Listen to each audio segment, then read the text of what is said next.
Welcome to a video. Welcome to the first video being released under this brand new project, the Office of Internal Atlantic Administration. This is a student-driven think tank specializing in transatlantic relations. So if you like what you see here and you'd like to contribute, you think you can contribute in some way with some original research, then contact me. Let's put it out there. Let's put your ideas out there and get you in this O.I.A.A. network. So this is a original translation that I've done of a paper by Rein. He was a historian at the University of Hamburg. And this particular historian has never been translated to English before. I'm excited to share it with you now. The question that Rein took up was, what is the proper historical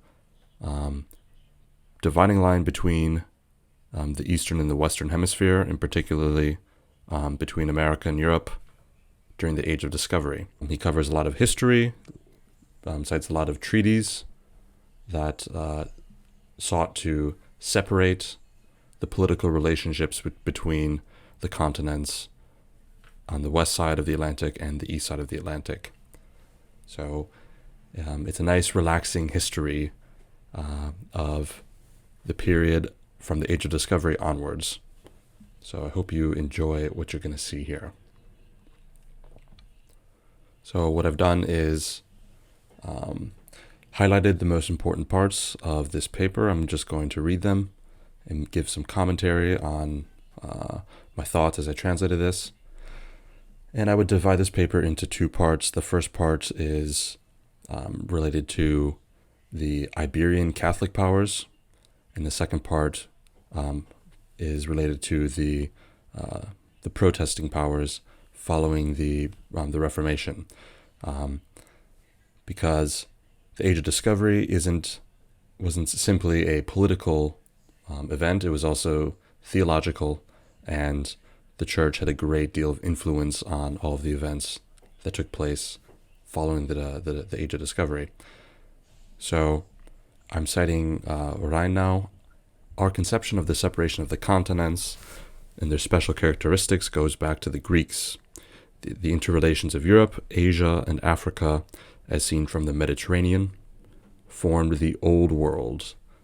And for the ancient Greeks, the Mediterranean is quite literally the center at the center of the world. It's the Mittelmeer in German, the Middle Sea. So the Age of Discovery added to this self-contained spatial unit the New World, America, North and South, as well as the entire oceanic area along its island and coasts, including those parts of Africa and Asia that did not belong to the Mediterranean worldview. And in particular, that's the West African coast south of the Saharan Desert, because prior to the Age of Discovery, explorers didn't go too far south along the West African coast. The ancient three-continental inner area of the ancient O.I.A.A., which was the term that the ancient Greeks used for the known world and the inhabited world. During the Roman Empire, that term referred to civilization, as well as the administration of the Roman Empire. And today, the term ecumenical refers to the church as a whole, and it has the same root with O.I.A.A. So this intercontinental area was unified during the Age of Discovery, and everything that was non-European beyond this Mediterranean worldview could only be reached by oceanic routes, and so it was set against it into its own special unit. So the question that Rein takes up here is to grapple with one particularly problematic element of this broad subject, namely the place which divided and separated the European and the overseas zones. And this original idea, which divided the civilized and the uncivilized world, according to Rein, is originally found in the ancient world, and it develops in the medieval world with the notions of missionary and colonial demarcations or colonial missions. And the role of the Pope during this medieval era had developed such that it was he was competent to regulate and make decisions regarding the trade and traffic of all of the Christian powers. And so this is why the church had such a strong influence on what wasn't, upon first glance, political behavior in the New World. As Rein writes, the ascent of the ecclesiastical leader had developed such that his authority had grown to include matters of trade and traffic with the non-Christian nations and the conquest and colonization of their land. Rein relates the three movements here, the Crusades, the Völkerwanderung, which is the barbarian migrations after the collapse of the West Roman Empire, as well as the colonization of the New World. He says that all three of these phenomena are related, and they are underlined by the same notion of the division between civilized and uncivilized people. And Leopold von Ranke also calls these three events a single event connected in its course. So the first European overseas border was decreed by the Portuguese in 1443 after some successful voyages south along the West African coast. But navigation and activity below this region was only allowed with the permission of Prince Henry the Navigator. Eventually, this border was elevated by the Pope to include all of Christendom. And if you would forego this border, you'd be threatened with excommunication. So, because a complete seizure of the entire African coast and its islands could not be carried out, and the actual possessions of the Portuguese could not be proven, the Portuguese opted for a quasi-possession, which was marked by a line. So everything south of the Canary Islands would be considered Portuguese possessions. And eventually this was accepted by Castile, the Spanish royal house, which was the only real rival at the time. So the Spanish then had to find other ways to reach the New World, which is why Columbus decided to go west and try to cross the Atlantic. And following the discovery of the new lands to the west, Columbus and his companions were, in the last decade of the century, faced with a new challenge. The Portuguese tried to expand their line, which was on Cape Boiador. They tried to expand this line west and then close the South Atlantic. Instead, the Spanish wanted to use a longitudinal line instead of a latitudinal line. And we'll see some maps down below here in a moment. If you're listening to this in just a pure audio format, I encourage you to come look at the video and to download this PDF and to visualize these maps. It makes it a lot easier. So that's Ferdinand and Isabella of the houses of Aragon and Castile, respectively. They opted to draw a longitudinal line from the Azores down to Cape Verde, which you see in this map here. And Columbus took this map with him on his 1492 voyage. So the Spanish couple, they went to the Pope for sanction of this new line, and the Pope, not wanting to cause some inner conflict within Christendom, decided to accept this line, but to push it 100 miles west. So this new border between the Spanish-American waters and the European, African, and Portuguese waters was certified by the Pope in 1493, 100 miles west of the initial line that the Spanish couple sought, running from the Azores down to Cape Verde. Columbus was already en route to the west when this dispute happened, and it seems the initial idea taken up through this compromise was to divide the Atlantic in half. So even today, this is the reason why Brazil is the only Portuguese-speaking country in South America, because of this treaty. And this treaty was finally laid down in 1494, Treaty of Tordesillas.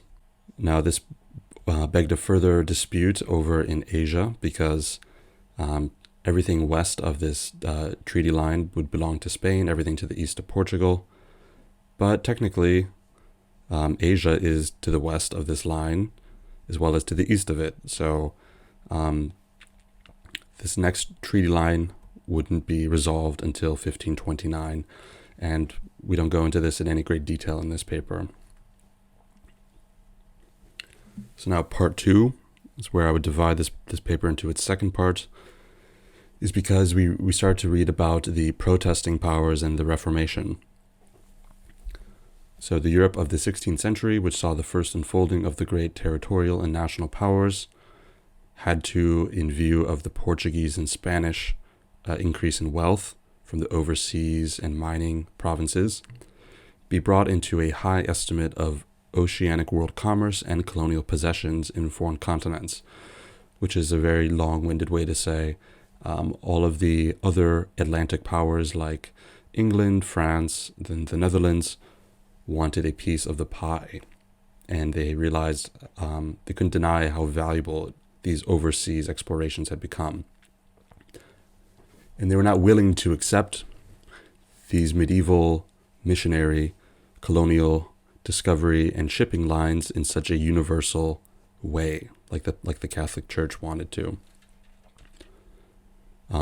So the northwestern European nations fundamentally demanded against Portugal and Spain the freedom of oceanic navigation, of world trade, of discovery, of occupation, and colonialization, and so on. And since the unity of the church was now broken and the gospel was being preached in different ways, it could be argued perhaps that the Reformation was driven to a large extent by the Age of Discovery and by the desire of the protesting powers to break with the church that wouldn't allow them to compete with Spain and Portugal. So the slogan that summarized this effort could be simply Mare Liberum, or the freedom of the seas. And this was first pronounced in France, then taken up in England, and then scientifically defended in Holland. If you're familiar with the history of international law, you'll recognize a lot of Dutch authors in this period, in the 17th century, early 17th century. And so a kind of manner of living developed to allow peaceful relations between all of the North and West Atlantic powers. And the way this was achieved was through this distinction between the Old World and the New World. And treaties made in the Old World would not find application in the New World. Europe and the overseas were strictly separated into two worlds of different law. And there was a principle that the strongest in the New World will be the masters. In other words, what European nations do there cannot affect the relationship within Europe itself. And as such, the abolition of all legality takes place between these zones, political, national, as well as juridical, as well as moral and ethical. The difference between these zones is in some cases so far-reaching that it harkens back to an ancient view in which natural law itself was abolished beyond the edge of the oikoumene. in the wonderlands where everything, even the most unbelievable, is considered possible. There's an interesting footnote here that I want to share.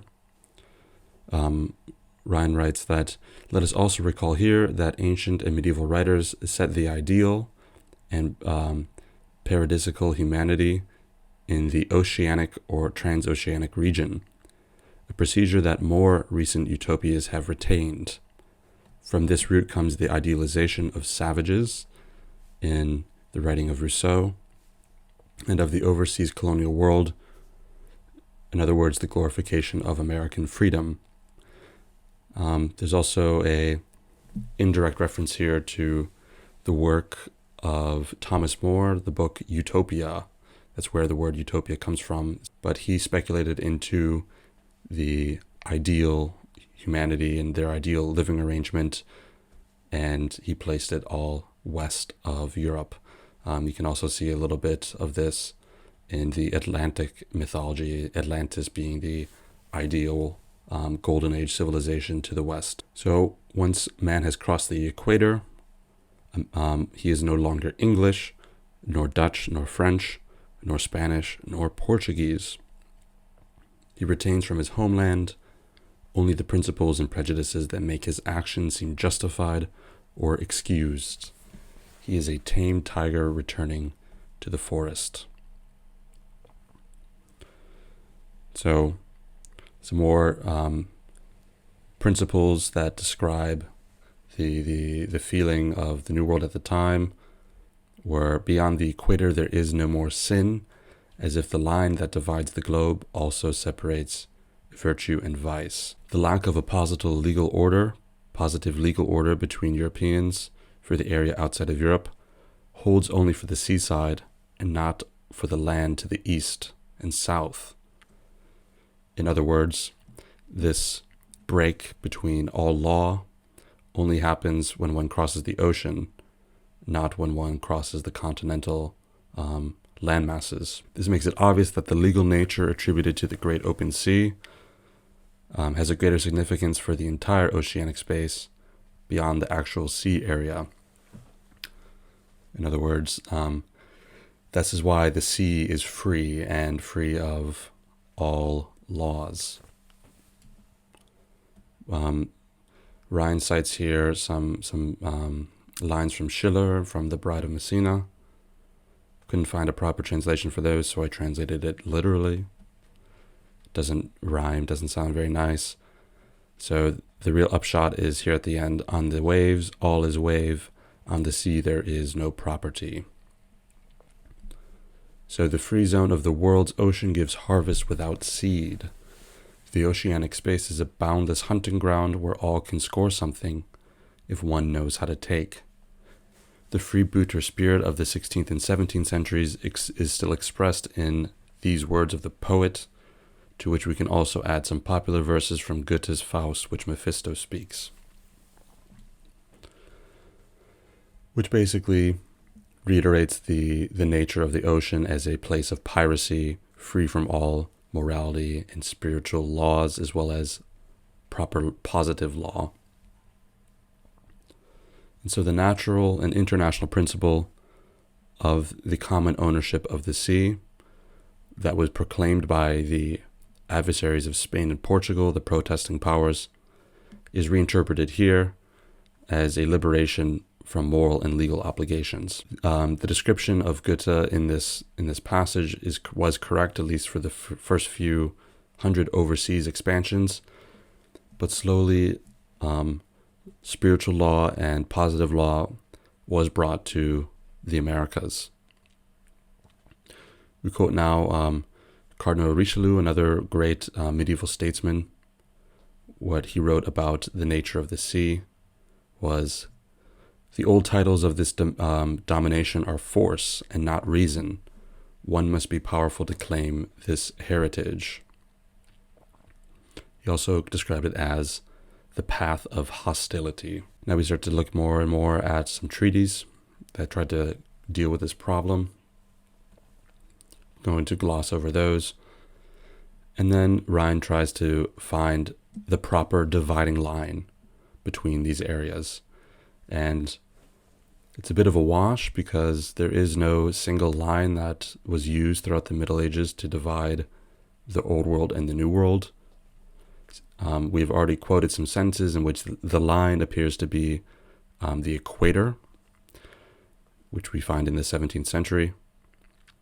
The equator is simply named as the line. One interesting example is in Article 2 of the Spanish-English Treaty of 1630. We read that states hijacking of boats should not be legally valid within the narrow seas after 15 days. In the areas from the narrow seas to the Canary Islands and the Azores Islands after 3 months. And beyond the equator, 9 months after the conclusion of the peace. So there's a gradual lengthening of the time and a delay of legality as one moves further away from the European continent. But it's clear that the expression beyond the line, in this legal sense, does not mean the precise geographical location of the halving of the globe along the equator. In a French document from 1588, sailors state that the first meridian and the Tropic of Cancer are the limits of treaty conditions at sea. Beyond these two lines, it is said, the Portuguese consider any non-Portuguese shipping to be unlawful, since such movement occurs in an area of Portuguese demarcation. Here we see how the old demarcation borders, of which we spoke at the beginning, are slowly becoming European borders. And we have a few more examples here of treaties for matters of colonial ownership along this oceanic shipping routes. The negotiations of the Spanish and Dutch armistice in the years of 1607 to 1609 were of special importance, since the French and the English were the mediators or the brokers between the Spanish and the Portuguese. And as a quick aside, the 80-year War, the War of Independence between the Dutch and the Spanish, kind of bleeds back into not only bleeds into the Age of Discovery, or begins during the Age of Discovery, back when the Netherlands was under Spanish control, and then it ends along with the 30 Years' War in 1648 with the proclamation of the Dutch Republic. So you can start to see national movements began to be influenced or began during the Age of Discovery in direct relation to Spanish colonial crown. Here it was said that beyond the line, the Spanish monarch had denied the other peoples the use of the elements. In other words, seas, lands, countries, and peoples.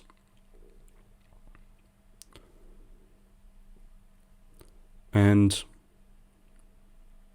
the formula that was finally found after lengthy discussions for Article 4 of this armistice, which concerns the two Indias, is interesting because of the way in which it distinguishes between overseas and the term India in the sense of overseas, which is carefully avoided in the Spanish interest. The free movement of Spanish possessions should only be allowed in and out of Europe in the strictly geographical sense, but also in the historical and political sense, insofar as treaties with friends and allies are valid. Outside of these borders, in the overseas zone, the trade of Spanish possession should not be allowed without special permission. And this was another commentary by Cardinal Richelieu, who took up this formula of the 1609 armistice when he described the boundary lines between Europe and overseas in 1634 as the lines of friendship and alliance. And at the same time, he also fixed the place of demarcation, which was not done perfectly in 1609, in a solemn decree on the Tropic of Cancer, a certain turn against the Azores meridian on the Canary line, against as well the zero meridian of Faro, which is the westernmost Canary Island, and also the historical Ptolemaic initial meridian of the Old World. In ancient Greek geography, the Faroe Islands, which were the furthest western islands, were considered the end of the world, or the end of the O.I.A.A, of the civilized world. And so in this way, the purpose underlying the original demarcation of Christian mandate territories in the interest of peace between the states of the civilized world and their work of spreading civilization was transformed into its opposite. The friendships and alliances of the European states do not extend beyond the Canary Islands. Now we come back to the expression beyond the line. And the line is the equator, but it's also the lines of friendships and alliances, which are determined by the meridian and the Tropic of the Canary Islands. So how can it be that for the two Canary lines, this simple and the restricting formula, the line, is used as if it's just one? Rein says this is because we're dealing with a symbolic application of the term equator line as well as line. So it's not simply a geographical line, which we're starting to repeat ourselves a little bit, coming to the end of our paper here. So now you can maybe consider this the third part of the paper as we come to the conclusion. The more that shipping, trade, and the naval power of Spain and Portugal diminished and the power of their adversary strengthened, the less interest the Iberian monarchies had in adhering to the sentence, "No peace beyond the line." In other words, as the other Atlantic powers became stronger and stronger and the Spanish and the Portuguese powers became weaker, they had less and less incentive to protest against the so-called freedom of the sea. In the treaties of the 17th century, we observe an increasing tendency to include the overseas world into the European treaty system and not to exclude it. Admittedly, the Dutch, the English, and the French, who had become more powerful, were reluctant to renounce the advantage of the principle of general piracy beyond the line. With the progressive inclusion of the colonies in the peace treaties, the Spaniards, for their part, now had to abandon their idea of demarcation. Further and further they had to go in tolerating the principle of the free seas, which is now opposed to them. They recognized the Dutch, the English, and the French possessions in the new overseas world in the domain of expansion originally reserved for them alone. They gave up their last positions based on the demarcation of the 15th century only at the end of the 18th century, and with it, their American colonial empire collapsed altogether. There's a kind of movement here where the New World was not included in European treaties. Then it slowly became included in the treaties as the Catholic powers weakened and the protesting powers strengthened. And then eventually it became excluded once more with the rise of Pan-Americanism and the Monroe Doctrine once the United States became the hegemon in the Western Hemisphere. We read here from Rein, while the 18th century, from the War of the Spanish Succession onward, can be addressed as an especially colonial political century, since overseas politics and European politics are not separated as they were in the 15th and 16th centuries, but closely interwoven. The separation of the New World from the Old World occurs with the Great Colonial Revolution. A new kind of separation of America from Europe takes place, founded on the Monroe Doctrine and Pan-Americanism. We read now a quote from Thomas Jefferson that reads, "The day is not distant when we may formally require a meridian of partition through the ocean which separates the two hemispheres, and as well as a cordial fraternization among all the American nations and their coalescing in an American system of policy totally independent and unconnected with that of Europe." But the policy which followed this period of colonial revolution, the policy of isolating parts of the earth and separating these continental units, has once again abolished the age of world politics. a return to man-made dividing lines as they were established in the 16th and 17th century, with the sentence, "No peace beyond the line," will no longer be possible in the future development of the nations. Old world and new world should be combined in freedom towards a community of life. End quote. So that's the paper. Hope you enjoyed it. Hope you learned something. The writing style of Rein can be very dense and not straightforward. So I think this is a good introduction, and lots of this scholarship is unfortunately not published in English for some reason. So I'm going to continue looking for good papers that are worth investing some time into and translating. Thanks for watching.